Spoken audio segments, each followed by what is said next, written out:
오늘 하나님께서 우리에게 주시는 말씀은 사도행전 2장 1절부터 4절까지의 말씀입니다. 사도행전 2장 1절부터 4절까지의 말씀, 우리 다 같이 한 목소리로 합독하겠습니다. 오순절 날이 이미 이르매 그들이 다 같이 한 곳에 모였더니 호련히 하늘로부터 급하고 강한 바람 같은 소리가 있어 그들이 앉은 온 집에 가득하며 마치 불의 혀처럼 갈라지는 것들이 그들에게 보여 각 사람 위에 하나씩 임하여 있더니 그들이 다 성령의 충만함을 받고 성령이 말하게 하심을 따라 다른 언어들로 말하기를 시작하니라. 아멘. 우리 옆에 분과 이렇게 한번 인사합시다. 부활하신 주님이 당신과 함께 하십니다.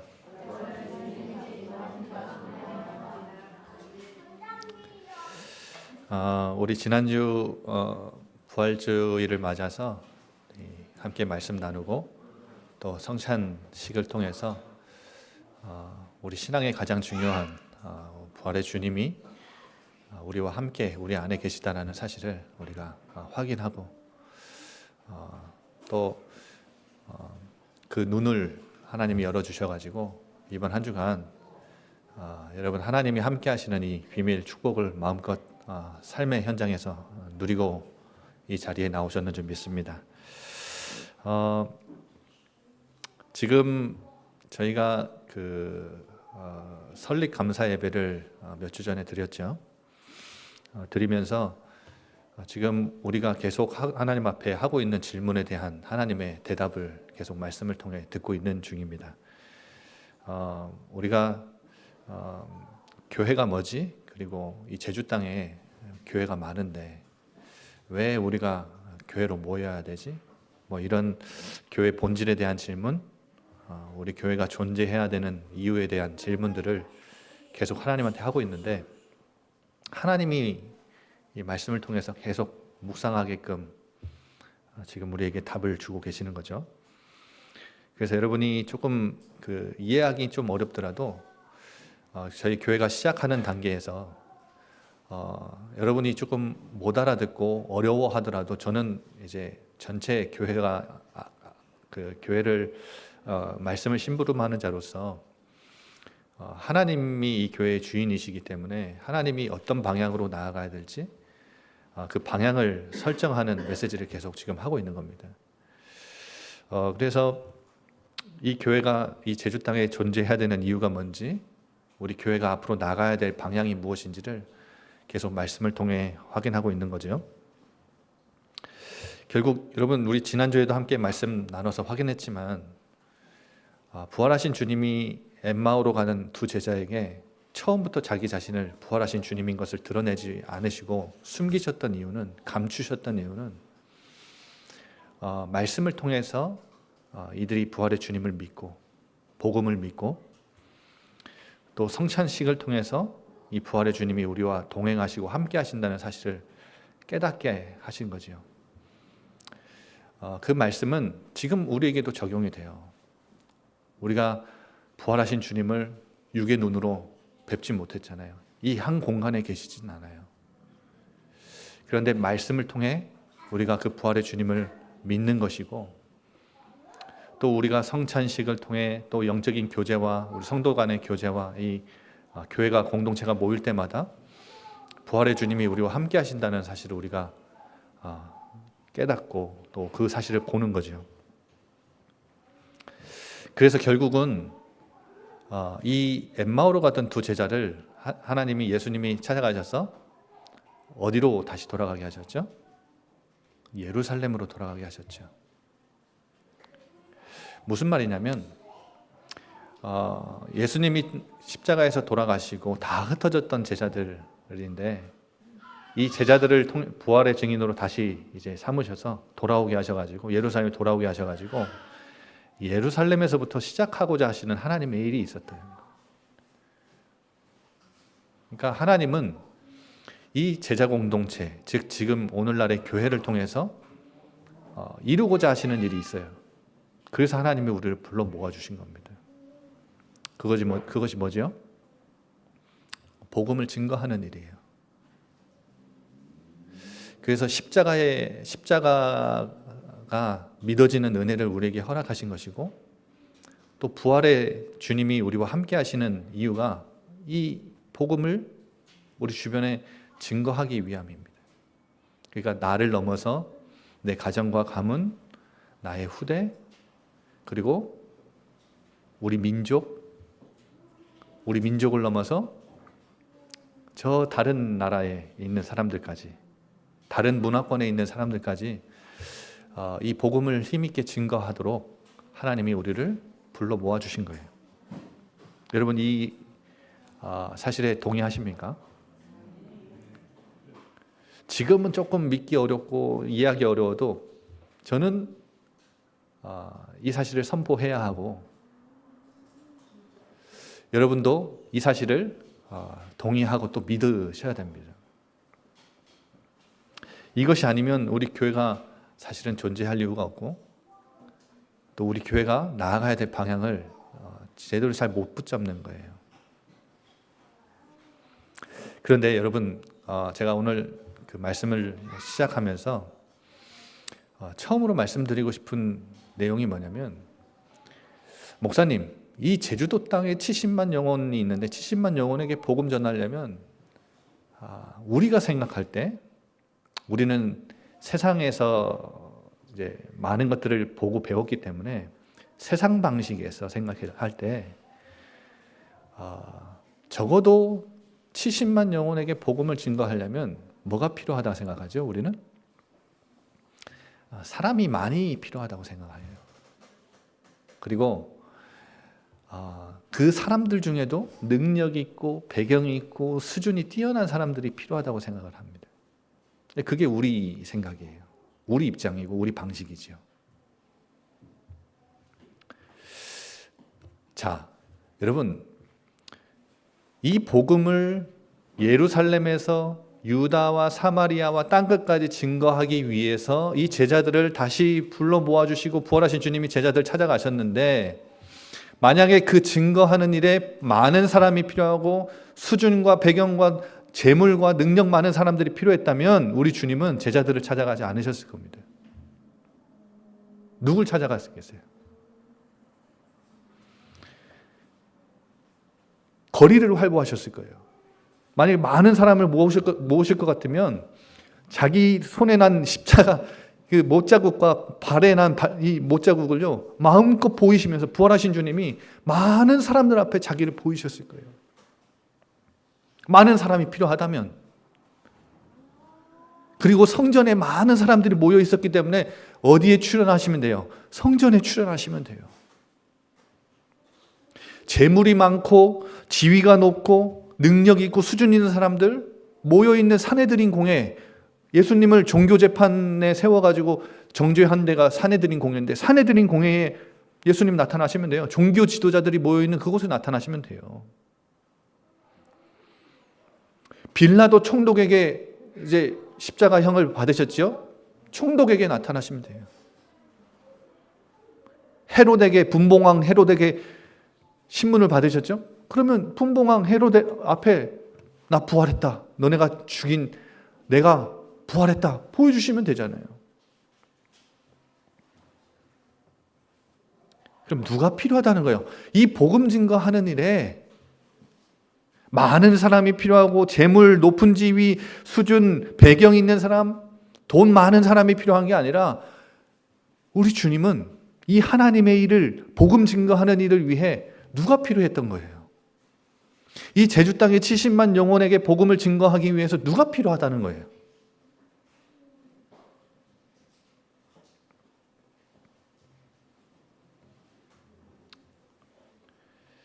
말씀을 통해서 예수님이 그리스도라는 사실을 믿는 자가 필요하다는 거예요.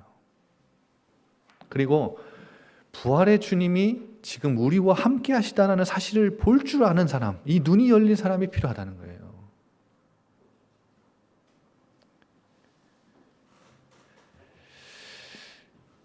하나님은 당신의 일을 지금도 이 땅 가운데 이루고 계시는데 누가 필요하냐?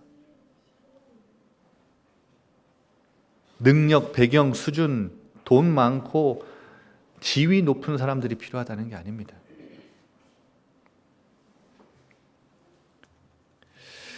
여러분, 복음을 정말 믿으시죠? 말씀을 통해 예수가 그리스도라는 사실을 믿으시죠?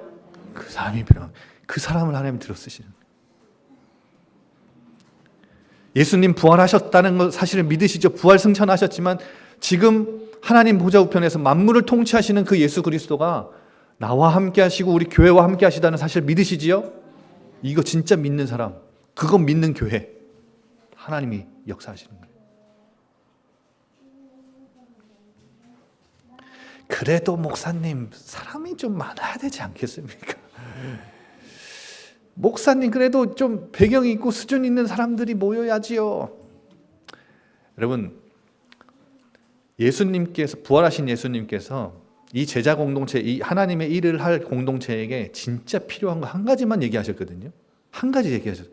오늘 제가 그걸 말씀을 통해 나누고자 합니다. 이거 한 가지, 여러분, 이 복음을 믿고 부활하신 주님이 나와 함께 하신다는 사실을 믿는 여러분이 진짜 의지하고 바라봐야 될 것 딱 이거 한 가지예요. 이거 갖고 있으면요, 이 비밀을 갖고 있으면 하나님이 당신의 일에 반드시 사용하십니다. 여러분, 이게 있어야 돼요. 이 비밀이 있어야 돼요. 여러분, 예수님이 달리신 십자가를 한번 생각해 봅시다. 십자가 처형은요, 로마의 사형틀이죠. 로마 사람들이 그 사람을 죽이는데, 우리나라 그 사형수들이 우리 96년도인가에 우리나라는 사형이 폐지됐잖아요. 사형수는 있는데 사형이 폐지됐어요. 사형을 집행하지 않아요. 근데 우리나라 사형수들은 감옥에서 어느 날 이제 사형 날짜를 정하고 사형수들을 사형 집행장에 불러다가 이제 거기서 죽이지요. 그런데 고통 없이 죽이잖아요. 근데 이 사형틀은요, 로마 사람들이 얼마나 끔찍했던지 최고 사형틀이에요. 어떻게 죽이냐면, 여기 양쪽 손에 있는데 이 손 중앙에 못을 박는 게 아니라 여기 손목 쪽에 뼈가 있잖아요. 이 뼈 중간에 동맥과 정맥 사이를 교묘하게 딱 뚫습니다. 그리고 나무에 달아요. 그리고 발도 뚫죠. 발도 못 박아요. 근데 이 발에 까치말을 살짝 들고 이렇게 할 수 있는 나무 떼기를 살짝 이제 만들어 줍니다. 그걸 왜 만들어 주냐면, 피를 쏟아서 죽이는 게 아니에요. 조금 약간 징그럽죠. 그러니까 과다출혈로 죽이는 게 아닙니다. 그래서 십자가형은 생물학적으로 죽음으로 빠르게 몰아가진 않아요. 체력 좋은 사람은 일주일도 버팁니다.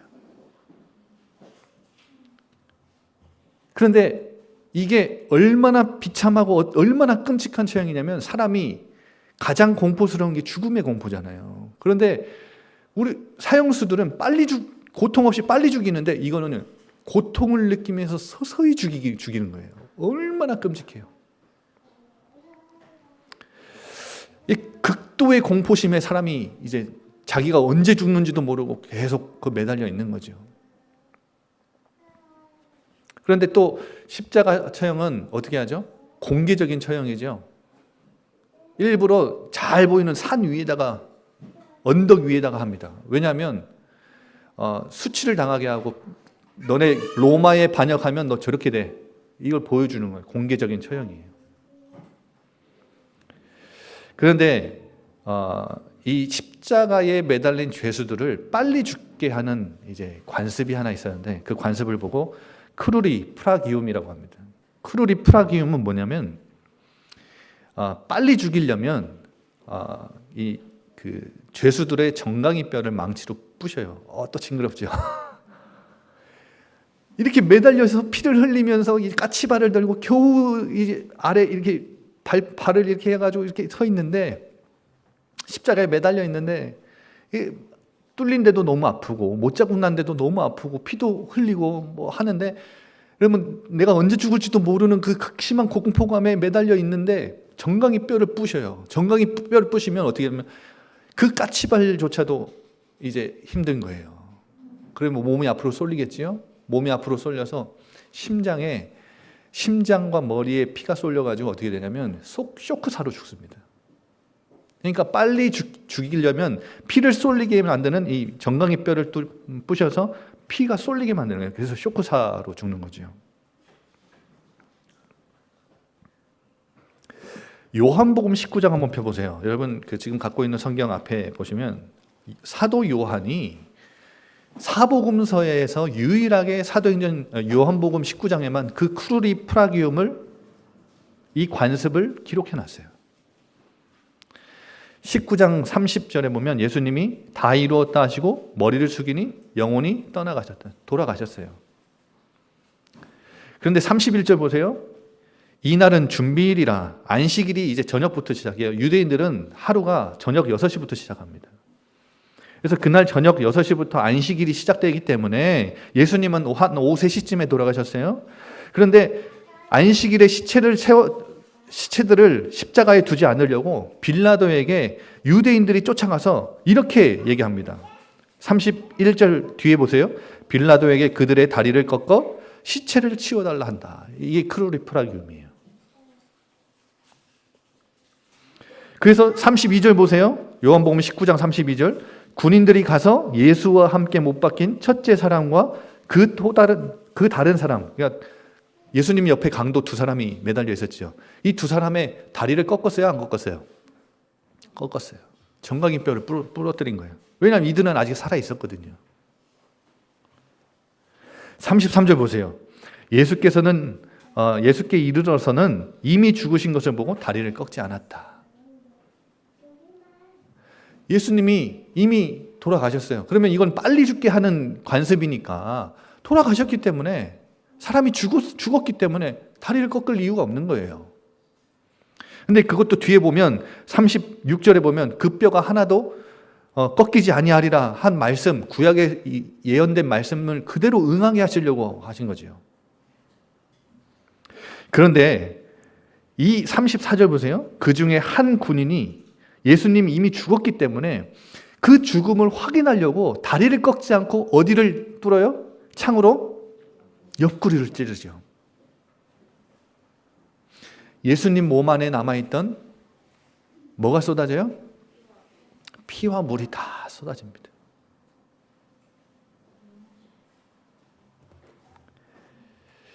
여러분, 예수님이 이 십자가에서 쏟으신 피가 우리 고난중한테 봤죠? 어떤 의미죠? 내가 내 죄 때문에 제단에 내가 올라가서 내 죄를 흠없는 동물에게 전가시키고 피를 쏟아야 되잖아요.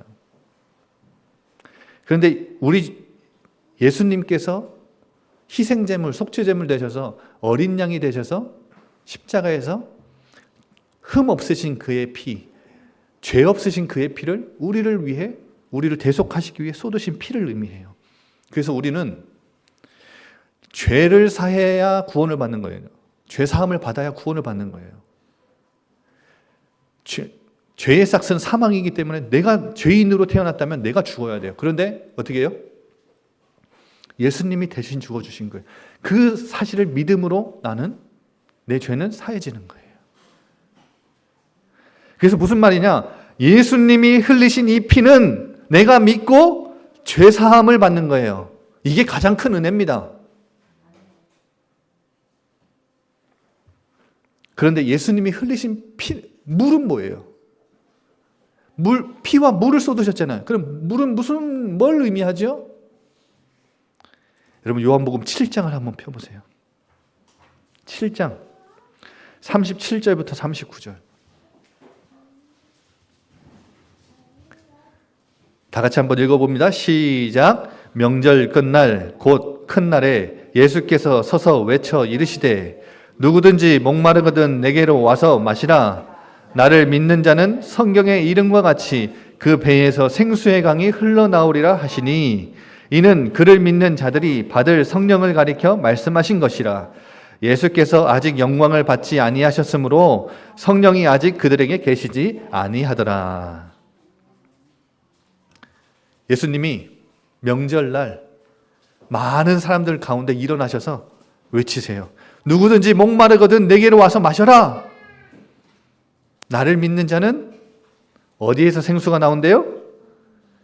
어디에서 영원한 목마르지 않는 영원한 생명수가 나온대요? 그 배에서 생수의 강이 흘러나온다. 예수님이 십자가에서 쏟으신 물은 뭘 의미해요? 생수의 강을 의미해요. 생명수입니다. 이것을 마시는 자는 영원히 목마르지 않아요. 그런데 요한이 해설을 해주죠. 괄호를 쳐서 해설을 해줍니다. 39절에 이는 이 물은 이 생수의 강은 뭘 의미하냐? 그를 믿는 자, 예수를 믿는 자들이 받을 뭘 가리킴이라? 성령님을 가리킨 것이에요. 그런데 예수님이 아직 십자가에서 죽는 영광을 받지 않으시고 부활하시는 영광 가운데 들어가지 않으셨고 승천 들어 올리시는 영광 가운데 들어가지 않으셨기 때문에 성령이 아직 그들에게 임하지 않은 것이다.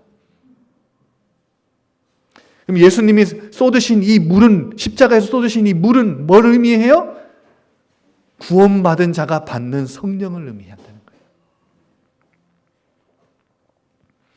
여러분, 구원받은 자가 받은 가장 큰 축복, 가장 큰 변화, 성령님이 우리에게 오신 겁니다. 우리 옆에 분에게 이렇게 인사합시다. 당신은 엄청난 축복을 받은 사람입니다.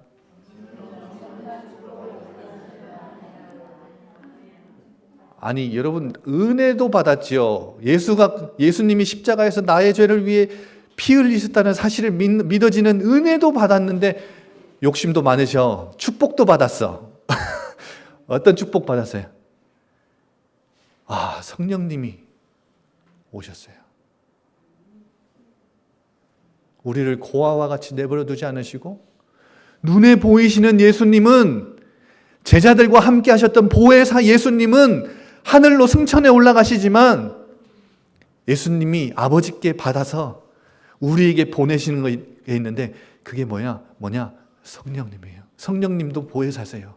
예수님이 제자들과 함께 하셨던 것처럼, 가르치시고 보호하시고 은혜 주셨던 것처럼 이 성령 하나님이 우리 가운데 오셔서 제자들에게 늘 가르치시고 보호하시고 안내해 주셨던 것처럼 우리를 그렇게 동일하게 보호하신대요. 은혜 주신대요. 우리를 지키신대요. 그래서 구원받은 자의 가장 큰 변화, 불신자와 신자가 뭐가 다르냐? 성령님의 내주가 다릅니다. 성령님이 함께 하시고 성령님이 안 계시고, 이게 가장 큰 변화예요. 가장 큰 특징이에요. 그래서 내일부터 새벽 기도 때는요, 제가 성령님에 대해서 계속, 예수님이 제자들에게 가르치신 성령님에 대해서 제가 알려드릴게요. 성령님이 어떤 분이신지. 우리 안에 계시는 분이 성령 하나님이시니까 우리가 가장 잘 알아야 되겠죠. 가장 친해야 돼요. 목사님, 저는 구원받았는데 구원은 받은 것 같은데 성령님이 내 안에 계신 줄도 몰랐습니다. 그럼 큰일 나는 거예요.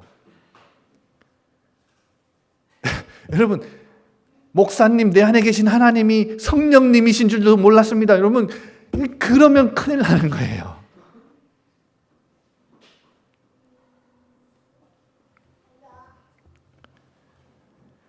예수님이 성령으로 잉태하신 예수님, 성령의 충만함을 받아 성령의 인도를 따라 공생의 사역을 하신 예수님이 십자가에서 뭘 쏟으셨어요? 성령을 쏟으신 거예요. 예수를 믿는 자마다 성령을 보내시는 거예요.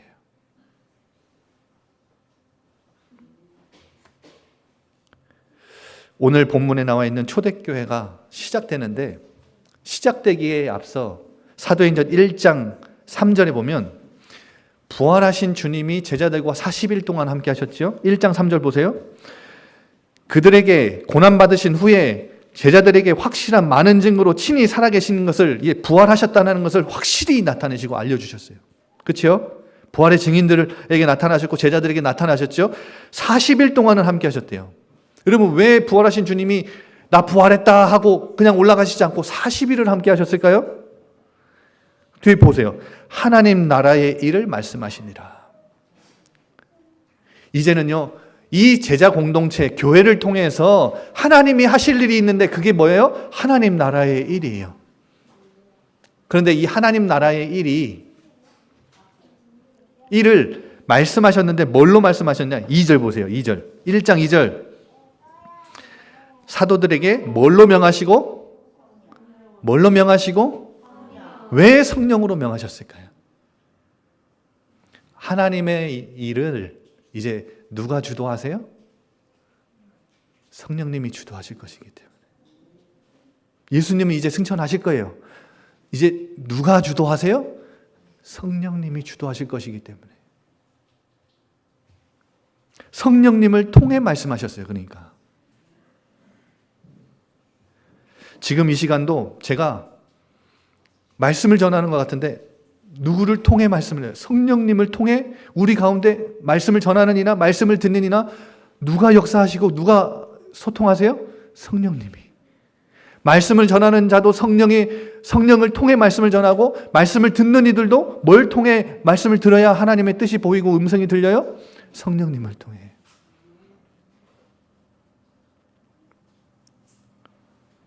하나님 나라의 일은 성령님의 일이에요. 자, 보세요. 4절 보세요. 1장 4절. 예루살렘을 떠나지 말고 내게서 들은 바 아버지께서 약속하신 것 기다려. 아버지께서 약속하신 게 뭐예요? 성령님이에요. 5절에 보세요. 요한은 물로 세례를 베풀었으나 너희는 몇 날이 못되어 뭘 받으리라? 성령으로 세례를 받으리라. 아버지께서 약속하신 것이 뭐래요? 성령이에요. 왜냐? 성령님이 하나님 나라의 일을 전적으로 주도하실 것이니까 이걸 기다려. 너네 이거 받으면 돼. 그러니까 부활하신 주님이 제자들에게 계속 하신 말씀 중에 가장 핵심적인 내용 딱 하나 꽂아봐라면 뭐예요? 성령. 그러니까 제자들이 6절에 보세요. 이제 예수님이 승천하시기 전이에요. 제자들이 예수님께 물어봐요. 예수님, 이스라엘 나라를 회복하시면 또 딴소리라. 또 헛소리라. 우리나라, 이 나라를 주권을 팔레스타인의 나라가 이스라엘이 회복되는 게 이때입니까? 아버지께서 약속하신 성령님이 오시는 이때입니까?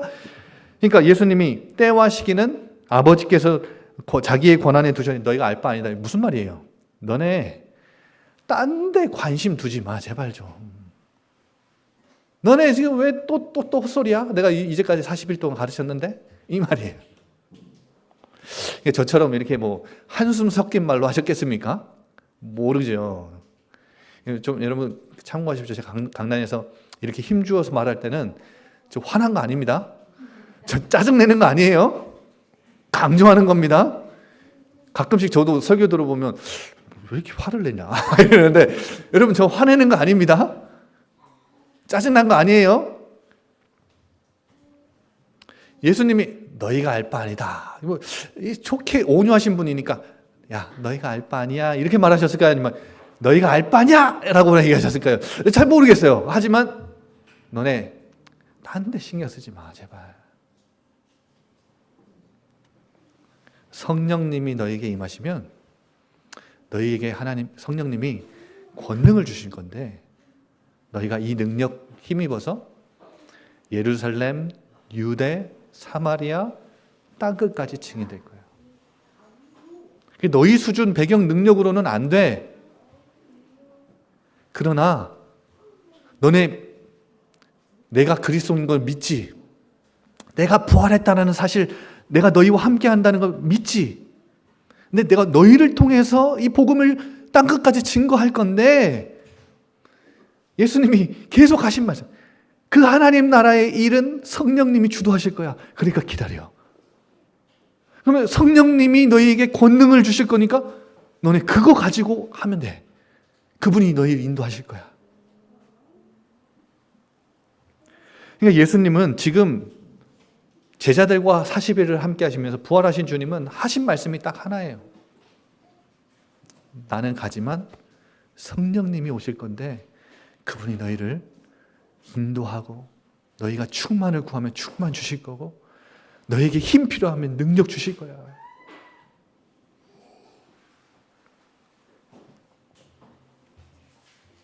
그래서 너희는 너희의 모든 담과 경계를 넘어서 저 땅끝까지 복음을 증거하는 일에 쓰임 받을 거예요. 그래서 사도행전 2장에 보세요. 1장 14절에 이들이 이 약속 붙잡고 안 흩어졌어요. 참 대단하죠? 원래 이들은 흩어져야 되는 수준이에요. 예수님 십자가에 못 박혔을 때 베드로 어떻게 했어요? 베드로 어떻게 했죠? 예수님 부인했죠. 닭 3번 울기 전에 내가 나를 부인할 거다. 그러니까 예수님 절대 나는 예수님 죽을 때까지 쫓아갈 겁니다 했는데 부인했어요? 안 했어요? 근데 누가 고자질하니까 부인했어요? 막 종교 지도자들 아니에요. 여종이 저 예수님과 함께 나 아니다. 막 그런 수준이에요. 여러분 다 도망가야 맞아요. 예수님 부활 승천하셨잖아요. 하늘로 올라가셨어요. 그러면 이들은요. 위협이 아직도 가해지는 시기였기 때문에 다 도망가야 되는 수준이에요. 근데 뭔가 온 거예요. 진짜 뭐가 이들에게 온 거예요. 모여서 기도하기에 힘쓰죠. 오로지 기도에 힘썼어요. 이들이 모인 곳이 마가의 다락방이에요. 그곳에 뭐가 임하죠? 오늘 본문에 오순절 날이 이미 이름에 다 같이 한 곳에 모여서 또 기도하는데 호련히 하늘로부터 급하고 강한 바람 같은 소리가 있어 온 집에 가득하며 불의 혀같이 갈라지는 것들이 그들 위에 각 사람 위에 하나씩 임하여 다 뭘 받았대요? 성령의 충만함을 받고 성령의 말하게 하심을 따라 말을 시작하죠. 다른 언어들로 말하기 시작해요. 여러분 성령님이 임재하심으로 교회가 시작된 거예요. 예수님이 말씀하신 그대로 예수님이 하늘로 올라가신 예수님은 아버지께 성령님을 받아서 십자가에 쏟으신 그 물, 생명수의 강 그걸 보내신 거죠.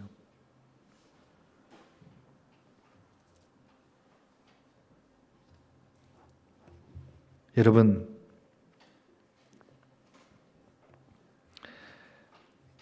성령님의 임재로 탄생한 교회, 시작된 교회라면 이 교회를 통해 하실 일도 뭘 통해 하신다고요? 성령님을 통해 하실 거예요.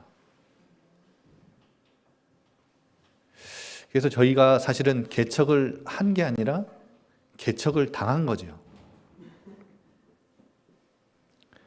저는 개척교회를 할 마음이 평생 추호도 하나도 없었습니다. 근데 개척을 당해버린 거예요. 아무것도 장담할 수 없죠. 우리 미래는 누구도 장담할 수 없어요. 그런데 여러분 기억하세요? 교회가 되고 안 되고 교회의 성공과 실패를 가름하는 게 사람 수가 아닙니다. 모인 사람들의 능력과 수준과 배경 아니에요. 초대교회가 성령의 임재로 시작됐다면 사도행전 2장 이후에 성령님의 인도와 역사하심, 충만하심 속에서 이 복음이 땅끝까지 증거되는 일들이 기록으로 남아있잖아요. 네. 저는 구원받은 자 안에 성령님이 계시고 모든 이 구원받은 공동체, 교회와 성령님이 함께 하신다고 저는 믿습니다. 그러나 얼마나 이 성령님을 잘 알고 얼마나 의지하는지는 다릅니다. 이건 달라요. 여러분 저는 여러분 한 사람 한 사람이 여러분 안에 계시는 성령 하나님을 가장 잘 알기 원합니다. 잘 알기 원해요. 그리고 우리 교회와 함께 하시는, 교회를 인도하시는 성령 하나님이 어떤 분인지를 우리가 잘 알고 그분을 의지하는, 전적으로 의지하는, 여러분 성령님의 도우심을 철저히 의지하는 그런 교회가 되길 원합니다. 그래서 가끔씩요 제가 착각할 때가 있어요. 어떤 착각이냐? 교회가 앞으로 어떻게 해야 잘 될까? 잘할 수 있을 거야. 여러분 이게 제가 아직도 갖고 있는 이 교만이라는 게 아직도 있어가지고 제가 이렇게 하면 잘 되고 저렇게 하면 잘 안 되고 제가 그 생각 들 때마다 뭘 하냐면 아닙니다. 아니다. 성령님이 도와주시지 않으면 우리 교회의 존재 이유도 역할도 사명도 아무것도 할 수 없다. 아무것도 감당할 수 없다. 사람이 잘하고 못하고가 아니고 사람이 많이 모여야 되고 안 되고가 아니고 모인 사람의 능력과 수준과 배경이 뛰어나야 된다. 높아야 된다. 그게 아니고 성령 하나님이 전적으로 역사하시고 도우셔야만 가능한 거구나. 그게 교회예요. 그게 성도입니다. 그래서 여러분 개인도 안 바뀌는 거 있죠. 죽어도 막 엄청 도전하는데 안 바뀌는 거 있죠. 여러분이 하려고 해서 그래요. 뭘 해야 되냐면 내 안에 계신 성령 하나님께 도우심을 구해야 됩니다. 여러분 가정 가문에 지금 잘 안 풀리는 그거 있죠. 내 후대들 가르치는데 이거 잘 안 되는 거 있죠. 여러분 그거 내 힘으로 내 노력으로 해서 그래요. 내 남편 내 부인 의지해서 그래요. 부모님 의지하고 사람 의지해서 그래요. 누굴 의지해야 됩니까? 여러분 그거 철저히 내려놓고 내 안에 우리와 함께 하시는 성령 하나님이 역사하셔야 되는 거구나. 이거를요 전적으로 딱 답이 나올 때까지는 기다리셔야 됩니다.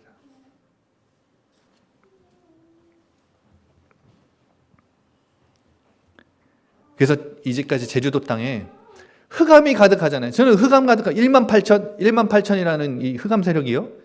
여러분 이게 숫자적인 것 수도 있어요. 숫자적으로 1만 8천일 수도 있는데 사실은 1만 8천이라는 게 저는 상징적인 거라고 봅니다. 숫자가 아니라 상징적인 거라고. 그만큼 흑암이 가득하다는 거예요. 옛날 시대부터 여러분 이 제주 땅에는 그 바다가 주된 먹거리잖아요. 관광객들이 많이 오기 전에는 옛날 때부터 이 제주 땅에 사는 사람들이 뭘 먹고 살았냐면 저 바다가 자원이었습니다. 근데 전복 따러 갈 때 해녀들과 저 선장들 배 타러 갈 때 이 바다만큼 무서운 게 없잖아요. 그러면 목숨 걸고 가야 되는 거니까 뭐 해요? 뭐 해야 되겠어요? 당연히 누군가에게라도 빌어야죠. 머리 조아려야죠. 공 들여야죠. 그런 문화들이 가득한 이 제주 땅입니다. 흑암 세력이 가득하고 이 엄청난 센 이 흑암 세력들이 있는 곳인데 우리가 이제까지 그 흑암 세력을 존재를 인식했어요. 우리가 예수님의 이름으로 결박도 했습니다. 그런데 진짜 더 중요한 건 뭔지 아세요? 진짜 중요한 건 뭔지 아세요? 흑암 세력에게 집중하는 게 아니라 내 안에 계신 성령님께 집중하는 거예요. 이게 더 중요해요. 흑암을 잘하는 게 아니라 성령님을 더 잘 알아야 돼요. 성령님께 더 집중할 줄 알아야 돼요. 아무리 제 아무리 강력하다 해도 성령님으로 늘 성령 충만한 사람은 절대 못 이깁니다. 사탄 절대 못 이겨요. 늘 성령의 인도 속에 있는 사람은 절대 못 넘어뜨려요. 늘 성령의 역사 속에 있는 사람은 절대 무너뜨릴 수 없습니다. 흑암 건들지 못해요. 그러니까 흑암에 집중하지 마시고 뭐에 집중이라고? 성령 하나님. 내 안에 계신 성령 하나님. 이 감각이 있어야 돼요. 제가 이 성령님에 대한 감각을 늘 놓치지 않으려고 전 새벽기도 끝나면요 가장 먼저 제가 하는 기도가 성령님의 감각을 깨우는 기도. 제가 성경에 나와 있는 성령님에 대해서 제가 알고 있는 성령님에 대해서 성령님이 어떤 분이신지 그 내 안에 계신 분 환영하고 그분과 인사하고 그분과 대화를 나누기 시작하는 그 시간이요 얼마나 좋은지 몰라요. 성령님은 우리에게 에너지를 힘을 주시는 분이 아니라 인격적인 분이세요. 그가 내 안에 계세요. 그래서 우리 교회는 성령님을 가장 잘 아는 교회가 되길 원합니다. 여러분 성령님이 누군지 알아야 돼요. 그런 성도가 되면 돼요. 그런 교회가 되면 돼요. 그리고 성령님과 가장 친해지는 성도 교회가 되시길 바랍니다. 오늘부터 기도 제목 성령 하나님이 누군지 알게 해달라고. 성령 하나님하고 가장 친해지는 친밀한 사람 되게 해달라고. 그리고 성령님이 불러 시키는 일을 가장 잘 알아듣고 그 일에 움직이는 반응하는 교회가 되면 돼요. 그래서 이 복음이 땅끝까지 증거되는데 사도행전 13장에 이 바울과 바나바를 선교사로 불러서 파송하는데 안디옥 교회가 어떻게 하죠? 성령님이 불러시키는 일 이렇게 돼 있죠. 예, 우리 교회도 형편이 돼서 선교합시다 그렇게 하지 말고 형편이 안 돼도 선교는 해야 돼요. 이거는 우리 교회의 존재 이유니까요. 역할이고 사명이니까요. 전도, 선교, 여러분 이제까지 자 한번 따져볼까요? 형편 돼서 결혼했나요? 자, 한번 대답해 보세요. 형편 돼서 결혼하셨어요? 형편 돼서 애 낳으셨나요? 형편 돼서 지금 뭐 그렇게 살고 계세요? 은혜죠, 다. 우리 교회도 형편이 돼야 선교한다? 형편이 돼야 한다? 형편 되면 불신자도 해요. 상황 되고 돈 많으면 여러분 그 기부도 하잖아요. 불신자도 기부도 하잖아요. 여러분 교회는 형편이 돼서 하는 게 아니라 성령님이 불러시키는 일이 있다면 해야 돼요. 그래서 성령님의 가장 민감하고 성령님이 거침없이 자유롭게 우리 가운데 역사하시고 일하시도록 그분의 인도에 민감하고 그분의 음성을 또렷이 들을 수 있어야 됩니다. 누가요? 성령님과 가장 친한 성도들이. 그런 교회가. 그래서 여러분 저를 위해 기도해 주시고 우리 이런 공동체 될 수 있도록 기도합시다.